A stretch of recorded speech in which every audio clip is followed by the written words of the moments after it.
Քաղաք ունի գլխավոր հադագագիծ։ Գլխավոր հադագագիծը դա հիմքն է արդեն, ամեն ինչ մեջը ֆիքսած է, հաստատված է, որ այդպես պետք է հողատկացում արվի։ Քաղաքապետը հողատկացում է անում 13 գերատեսչություններով, կառույցներով, մինիստրություններով պատտվում է 2 ամսից 4 տարի, այսինքն դա փոքր եւ միջին բիզնեսի ճանապարհի փակումն է։ Հայաստանի Հանրապետության կառավարությունը փակում է, որպեսզի փոքր եւ միջին բիզնեսը չզարգանա երկրում։ Սա ինչ է նշանակում։ Սա նշանակում է դրսի հանրական, որ երկիրը քանդեն օրենսդիր ճանապարհով։ Ես զարմանում եմ,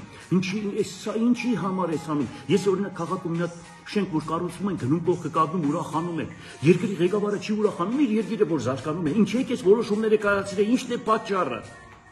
Եթե ոչ թուրքական ծրագիր է սա։ Քաղաք չզարգանալը, երկիր չզարգանալը թուրքական ծրագիր չէ, խոշոր բիզնեսի մոտիկ չեք գալիս, ասում եք պետք է մարդիկ կան անեն։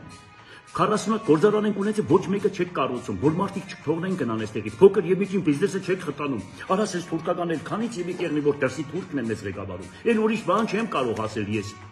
Այդ ամեն ինչը տանում է դրա։